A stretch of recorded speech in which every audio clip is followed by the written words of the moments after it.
Une lignée de parapluies, des trompes d'eau et un peu d'impatience. Ils étaient nombreux ce matin à attendre au pied du club de foot de Pontarlier, avec à la clé les derniers billets du match de Coupe de France. Un événement à ne pas louper pour ses supporters. Premier arrivé, premier servi. Ça fait 1 heure que j'attends dehors, franchement c'est long.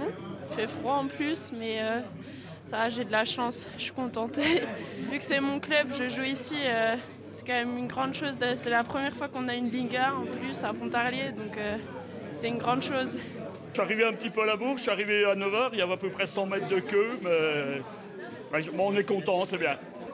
2 billets maximum par personne et pourtant, en 1 heure, les 700 places ont été vendues. Pour le vice-président du club, ce succès inattendu a comme un petit goût d'amertume. C'est parti comme des petits pains. Malheureusement, on va laisser 300-400 personnes sur le carreau. C'est désolant, c'est embêtant, c'est même...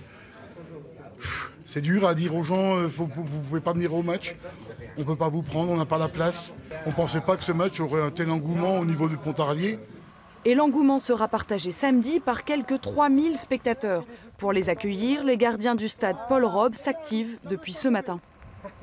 On s'occupe de tout ce qui est matériel qui est livré par la ville de Pontarlier, entre les toilettes, les barrières, tout le matériel nécessaire. Ce matin, on a reçu de la part de la Fédé un gros camion pour venir décorer le stade aux couleurs de la fédération. Et puis voilà, donc on s'occupe un peu de tout ici, quoi. Au total, près de 120 bénévoles du club les aideront pour préparer le terrain.